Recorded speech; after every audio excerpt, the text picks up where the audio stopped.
विद्यार्थी मित्रांनो, आजच्या चालू घडामोडीच्या भागामध्ये विविध स्वरूपाचे जे काय प्रश्न आहेत, वेगवेगळ्या क्षेत्राशी निगडीत असलेले प्रश्न हे आपण घेऊन आलेलो आहोत. आणि आजच्या दिवशी या प्रश्नाचं विशेष महत्त्व जे आहे मी ते समजून सांगणार आहे. आणि परीक्षेच्या दृष्टीने आपल्याला कशा प्रकारे हे महत्त्वाचे ठरतील, त्यामध्ये कोणता भाग आपल्याला लक्षात ठेवायचा आहे, हे सगळं आपल्याला व्यवस्थितरित्या या एकाच लेक्चरमध्ये बघायचं आहे. आणि एका लेक्चरमध्ये तुम्हाला माहिती आहे दररोज आपण 10 प्रश्न घेतो आणि या प्रश्नांचा आपल्याला सविस्तर आढावा आज आपण घेणार आहोत. त्यासाठी मी असिस्टंट प्रोफेसर रमेश घोरपडे. विद्यार्थी मित्रांनो, या ठिकाणी आपण सुरुवात दिनविशेषाने करूयात, परंतु तो आजचा दिनविशेष नाही आहे, कालचा आहे. पण दिनविशेषाचं महत्त्व बघा एकदा काय आहे, इथे काय म्हटलंय ते एकदा क्लिअर करूयात.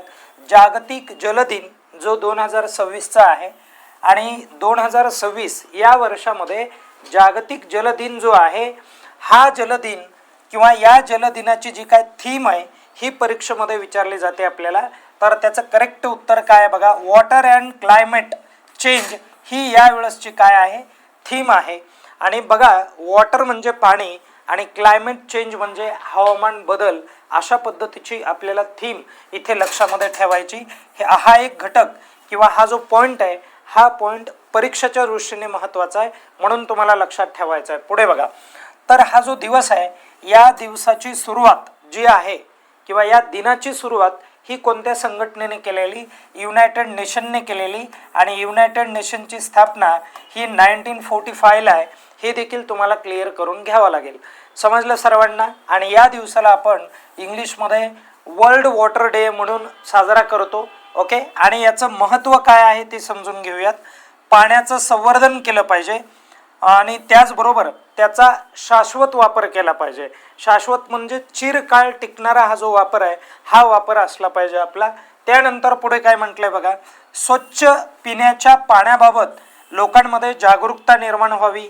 हवामान बदल आणि जल संकट जे आहे याकडे लोकांचं लक्ष असावं आणि भविष्यासाठी पाणी हे बचत करणं हे किती महत्त्वाचं आहे याचा संदेश लोकांपर्यंत पोहोचविण्यासाठी या दिवसाची इथं काय करण्यात आलेली, तर निर्मिती करण्यात आलेली, हे तुम्हाला लक्षात ठेवायचं आहे. आपण थोडंसं पुढे जाऊयात. नंतर काय म्हटलंय बघा, जागतिक हवामान दिन हा जो आहे, हा जो दिवस आहे, हा दिवस नेमका कोणत्या दिवशी साजरा केला जातोय यावरती देखील आपल्याला परीक्षेत प्रश्न विचारले जाऊ शकतात. आणि त्याचं करेक्ट उत्तर बघा, इथे काय म्हटले, तर वर्ल्ड मेटोरॉलॉजिकल डे अशा पद्धतीने इथं दिलेला आहे. तर हा जो दिवस आहे म्हणजे जागतिक हवामान दिन हा जो आहे, हा 23 मार्च म्हणजे आज काय केला जातो, हा साजरा केला जातो. आणि हा जो दिनविशेष आहे हा आजचा दिनविशेष असणार आहे. आणि या दिनविशेषाची थीम या ठिकाणी आपण दिलेली आहे. तर ती थीम काय आहे बघा, तर अर्ली वॉर्निंग फॉर ऑल या पद्धतीने आहे, हेही तुम्हाला लक्षात ठेवायचं आहे. ओके, सर्वांसाठी ही लवकरच काय असणार आहे, तर वॉर्निंग असणार आहे की हवामान हे जे आहे याला काय केलं पाहिजे, आपण याचं कॉन्झर्वेशन केलं पाहिजे, याचं जतन संवर्धन झालं पाहिजे आपल्याकडून. या गोष्टी महत्त्वाच्या आहेत. आपण नेक्स्ट पुढे बघूयात. बघा इथं काय म्हटलंय, 68 वेळा महाराष्ट्र केसरी कुस्ती स्पर्धा ही जी आहे, ही स्पर्धा प्रामुख्याने म्हणजे या स्पर्धेमध्ये प्रामुख्याने कोण विजेता ठरलं अशा प्रकारचा प्रश्न विचारला जाईल. तर विजेता आहे बघा हर्षवर्धन सदनिक. आणि हर्षवर्धन सदनिक हा मूळ नाशिकचा आहे, हे देखील तुम्हाला लक्षात ठेवायचं आहे. ओके, हा विजेता आहे आणि हा 1-2 वेळ नाही तर तब्बल 7 वेळा हा महाराष्ट्र केसरी झालेला आहे, म्हणून हे देखील तुम्हाला लक्षात ठेवण्यासारखं आहे. आणि या हर्षवर्धन सदनिक याने कुणाला हरवलंय, म्हणजे या संघाचा उपविजेता कोण आहे, तर महेंद्र गायकवाड आहे.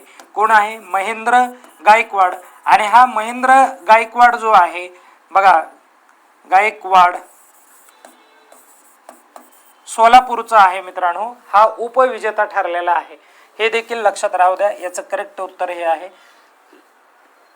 पुढे जाऊयात. बघा 2025चा महाराष्ट्र केसरी कोण होतं, तर पृथ्वीराज मोहोळ, हे देखील परीक्षेला विचारलं जाईल. आणि पुन्हा आपण जर विचारात घेतलं 2024चा, तर तो सिकंदर शेख होता. आणि 2023चा कोण, शिवराज राक्षे, तर हा होता.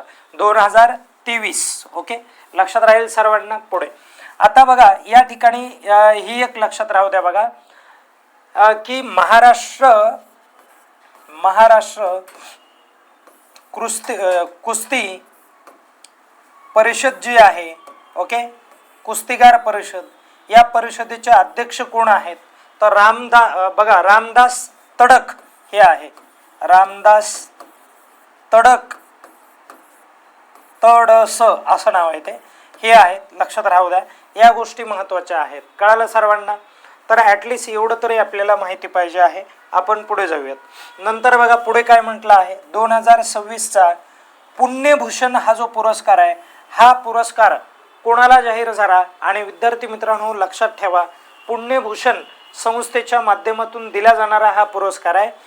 पुण्यामध्ये जन्म घेतलेले जे काय लोक आहेत आणि त्या लोकांनी संगीत क्षेत्रामध्ये, व्यापाराच्या क्षेत्रामध्ये, ज्याला तुम्ही वाणिज्य म्हणता, संगीत असेल, वाणिज्य असेल, कृषी असेल, अशा विविध क्षेत्रामध्ये ज्या लोकांनी प्रावीण्य साधलं आहे आणि पुण्याचं नाव हे रोशन केलेलं आहे, अशा लोकांना काय केला जातो? हा पुरस्कार दिला जातो. आणि हा जो पुरस्कार आहे, हा या वर्षीचा पुरस्कार हा अभय फिरोदिया यांना मिळालेला आहे. ही त्यांची इमेज आहे, इथे इमेज पण बघून घ्या.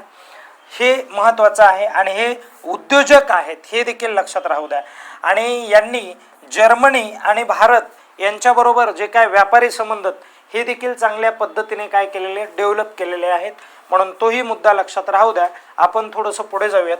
बघा राष्ट्रपतींवरती प्रश्न आहे. देशाच्या राष्ट्रपती द्रौपदी मुर्मू या गोवर्धन धाम येथे प्रदक्षिणा करणाऱ्या देशाच्या कितव्या राष्ट्रपती ठरल्या आहेत? तर त्या पहिल्या राष्ट्रपती ठरल्या आहेत. हे देखील लक्षात राहू द्या. हा एक महत्त्वाचा मुद्दा आहे.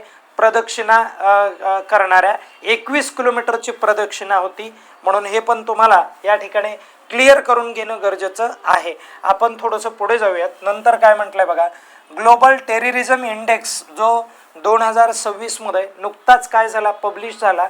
आणि या इंडेक्समध्ये टेररिझमच्या संदर्भामध्ये दहशतवादी कारवाया ज्या असतात त्यामध्ये किती लोकांचा मृत्यू झाला आणि सर्वात जास्त मृत्यू झालेल्या देशाचं नाव हे या यादीमध्ये पहिल्या क्रमांकावरती असेल. तर प्रथम क्रमांकावरती कोणत्या देशाचं नाव आहे, या अर्थाने आपण प्रश्न तयार केला आहे. तर त्याचं करेक्ट उत्तर डेफिनेटली कोण असणार, कोणता देश असणार आहे? तर अफगाणिस्तान असणार आहे. हे देखील लक्षात राहू द्या. आपण पुढे जाऊयात. काय म्हटलंय बघा, नरेंद्र मोदी यांनी सरकार प्रमुख म्हणून, बघा कोणते प्रमुख म्हणून, सरकार प्रमुख म्हणून सर्वाधिक काळाचा विक्रम, बघा विक्रम करत कोणाचा विक्रम मोडला आहे, थोडक्यात असं म्हणायचंय त्यांना. बघा सरकार प्रमुख म्हणून नरेंद्र मोदी यांनी कुणाचा विक्रम मोडलाय? तर सिक्कीमचे या ठिकाणी मुख्यमंत्री आहेत, ज्यांचं नाव काय आहे, पवन कुमार चामलिंग. ओके, हे माजी मुख्यमंत्री होते. यांनी सिक्कीम मध्ये प्रामुख्याने 8,930 दिवस त्यांनी काय केलेलं आहे, त्या पदावरती काम केलेलं आहे. सरकारचा प्रमुख म्हणून त्यांची ती भूमिका आहे. आणि नरेंद्र मोदी यांची जी भूमिका आहे ती सरकारचा प्रमुख म्हणून ती कशी असणार आहे? तर मुख्यमंत्री प्लस पंतप्रधान. मुख्यमंत्री गुजरातचे होते आणि मुख्यमंत्री 11 वर्ष होते मित्रांनो. 2001 पासून 2014 पर्यंत कुठले मुख्यमंत्री होते? गुजरातचे मुख्यमंत्री होते. हे देखील तुम्हाला लक्षात ठेवायचे. प्लस पंतप्रधान असा सरकार प्रमुख म्हणून त्यांनी किती दिवस काम केलेलं आहे? तर आत्तापर्यंत 8,931 दिवस काम केलेलं आहे. आणि म्हणून त्यांनी रेकॉर्ड त्यांचं मोडलेलं आपल्याला या ठिकाणी बघायला मिळते. इथे एक टायटल पण आहे की मोदींचा ऐतिहासिक विक्रम, सर्वाधिक काळ सरकार प्रमुख म्हणून या ठिकाणी प्रकाश झोतात आले. आता बघा इथे काय केलंय, तर प्रोजेक्ट ड्रीम हे जे आहे हे नागपूरच्या जिल्हा परिषदेने चालू केलेलं ड्रीम आहे. तर प्रोजेक्ट ड्रीम उपक्रमाचा जो काय लोगो आहे हा लोगो आहे. आणि हा जो लोगो आहे हा लोगो किंवा या लोगोचं उद्घाटन, अनावरण कुणाच्या हस्ते झालं? तर महाराष्ट्राचे मुख्यमंत्री देवेंद्र फडणवीस यांच्या हस्ते झालेलं आपल्याला बघायला मिळेल. त्यानंतर हिंद दी चादर या सांस्कृतिक कार्यक्रम, हा कसा कार्यक्रम आहे?